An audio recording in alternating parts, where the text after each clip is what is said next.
नमस्कार। मैं हूं उदय भगत और आप देख रहे हैं उदय की बात।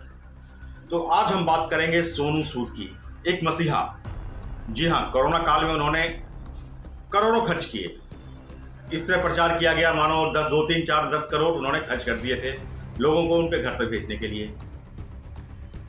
कभी कुछ खबर आती थी कि उन्होंने अपना घर गिरवी रख दिया और उस पैसे से लोगों को दान दे रहे हैं, कभी कुछ। यानी उनकी पीआर टीम ने एक तरह से अच्छा माहौल खड़ा किया, क्योंकि नेक काम कर रहे थे तो लोग बढ़ा चढ़ा के बोले तो भी लोग विश्वास करते थे। खैर, जैसा कि आपने मेरा हेडिंग देखा, सोनू सूद मसीहा या खलनायक।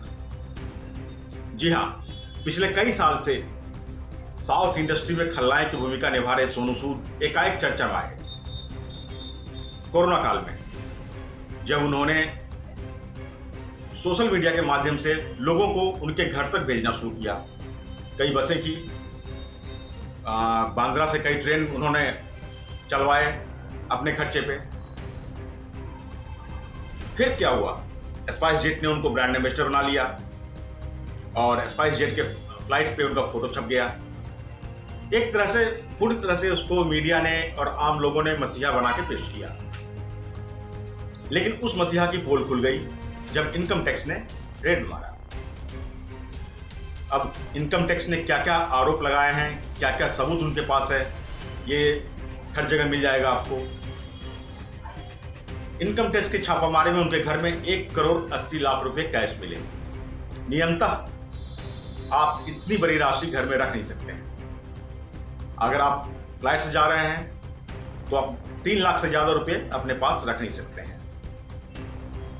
आपको जवाब देना पड़ेगा, पैसा क्यों लेके जा रहे हैं, पैसा कहां से आया है आपके पास, ये सारा जवाब देना होगा।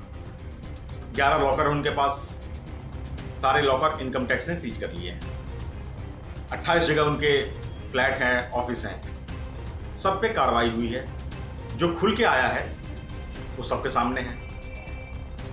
सोनू सूद ने पिछले कई सालों में लगभग 175 करोड़ रुपए फर्जी लेन देन से जमा किए। उनका जो फाउंडेशन बना 2020 में, जिस फाउंडेशन के तहत वो सेवा कर रहे थे, उस फाउंडेशन को लगभग 19 करोड़ रुपए आए।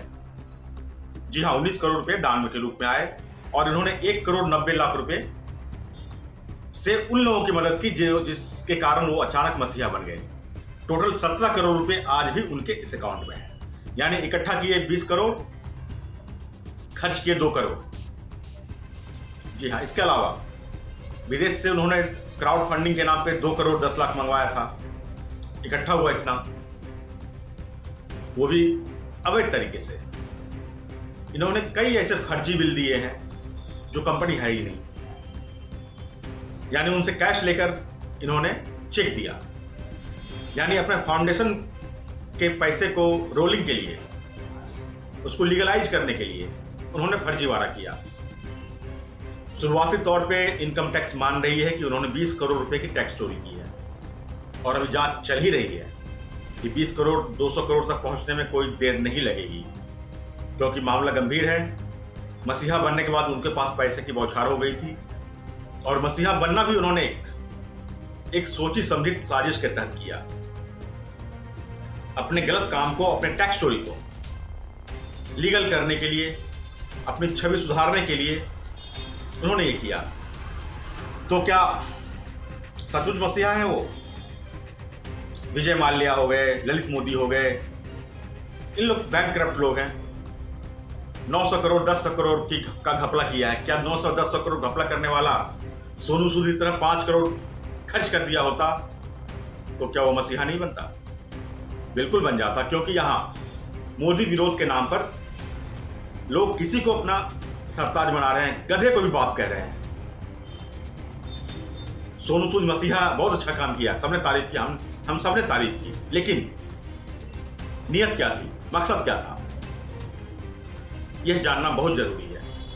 उन्होंने अपने फर्जी बिल को, उन्होंने अपने काले धन को, उन्होंने अपने अवैध तरीके से कमाए गए धन को वैध करने के लिए यह सब रास्ता चुना। तो तय करना है आपको। अगर विजय माल्या जी 5 करोड़ रुपए दान कर दिए होते कोरोना काल में, तो वो भी मसीहा हो जाते।